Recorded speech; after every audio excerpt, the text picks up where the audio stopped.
Good afternoon again, everyone. Welcome to another episode of Spilling Tea. I'm your host, Tiffany Daniels. We'll get to the JRC in a moment. First, real fast, folks.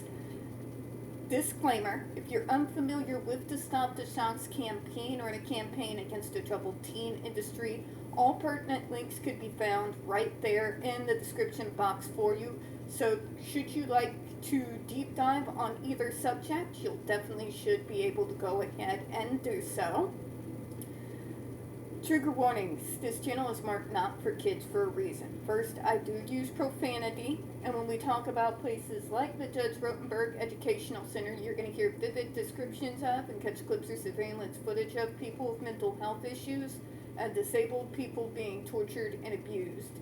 If you got young children that are 16 and younger and they are watching this, very obviously, parental supervision, very much advised, alright?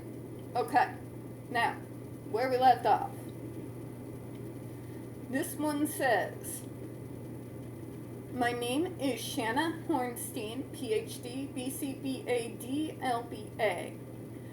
This would be an individual that would work at a place like ARC or Nova, for example, Thorough or Judavine, Abilities First, that kind of individual. I am a board-certified behavior analyst licensed in Arizona. I teach at a community college preparing students to work one-on-one with children, teens, and adults with disabilities. When I teach my students and when I think about what I want for my brother, I do not want disabled people to be in pain. I do not want students to be punished by getting shocked. I want disabled people to be safe from getting hurt. Then you should be really thinking about your profession, because because psychological mindfuckery is used, just because it isn't physical doesn't mean it doesn't hurt.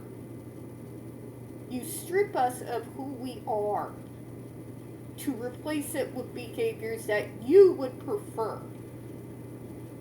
And in the same breath, you want to talk about diversity and inclusiveness. Okay, forcing me to mask and pretend to be neurotypical in order to interact with you is not diversity. It's not acceptance. And it's sure as hell not inclusive. Okay?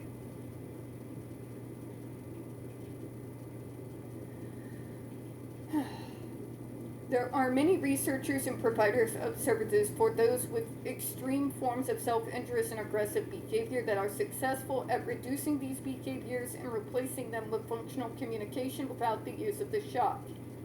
Yeah, they're called assistive devices. Ever heard of them? You neurotypicals call it a cell phone. Right? So this might be for communication, for example. Maybe a little keyboard that once you type out something, it will speak for you. It might be one of those keyboards where you can tap on a picture to indicate what you want or what you're trying to communicate.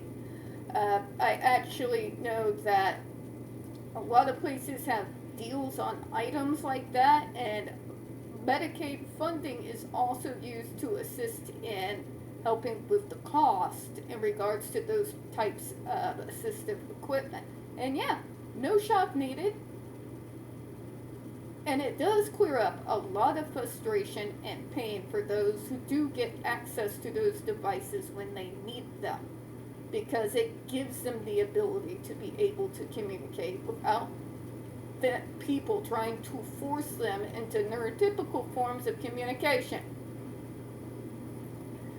I want the FDA to pass a rule banning the use of electric shock devices for behavior modification.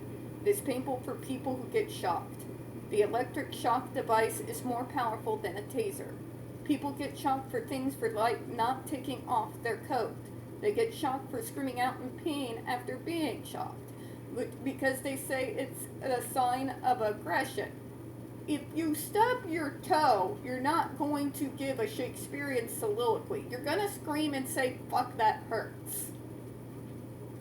If you get a random shock, in which case you are not in control of it, and it is extremely painful, they're going to scream at the shock of the intensity of the pain. That is a human normal reaction to what's going on at the time. To say that that is a sign of aggression is just...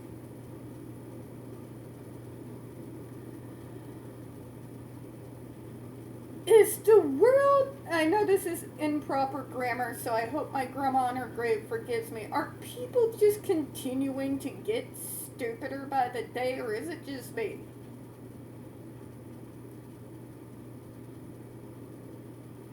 I'm just saying.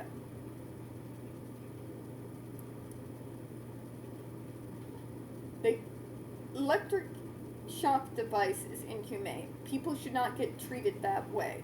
It's scary that people with disabilities like my brother can be painfully shocked. It's also very scary that there is a form of therapy out there for people like me that seeks to strip us of all things that identify us as autistic, just so that you folks can be comfortable in interacting and having to be around us. I'm just saying.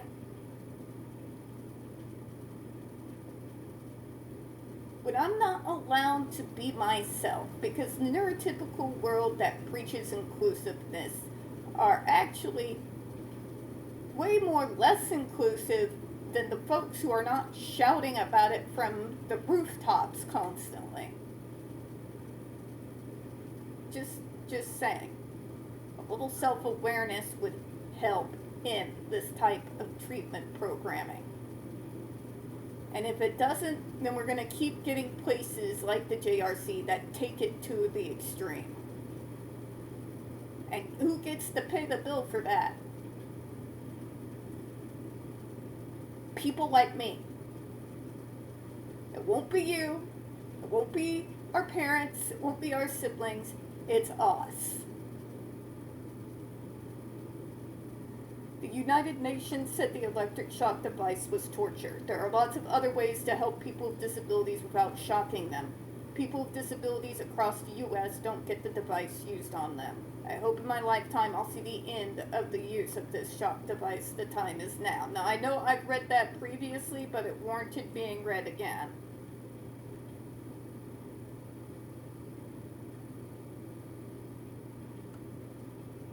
Alright, here's our next one. Short, simple, straight to the point. You gotta love it, right? It just says here, ban them. That is not the way to do things anymore. Tell them, Andrew. Tell them about themselves. You love to see it. Alright, and then... And again, short, sweet, straight to the point. Please, please ban this. It is common sense. Autistic people aren't dogs to be trained. We are humans. Say it from the rooftops, brother, because I don't think they've heard all of us yet. And yeah, again, I know it's short, folks, but we're going to go ahead and close out for this one, too. So, we don't get very many views on this channel, and the few we do tend to get removed from time to time. If you folks would be so kind, please don't forget to hit the like button, hit subscribe, don't forget to hit the comments, and make sure you're still set up for notifications. On Saturday, we're going to have our next episode of Down the Rabbit Hole, and on Sunday, we're going to be having our next episode of the Snake Oil Salesman series. We do not want you to miss anything. I do appreciate your time, and as always, folks, we here at Spilling Tea do hope you have a good one. I'll see you all here in a few minutes. Bye-bye, everyone.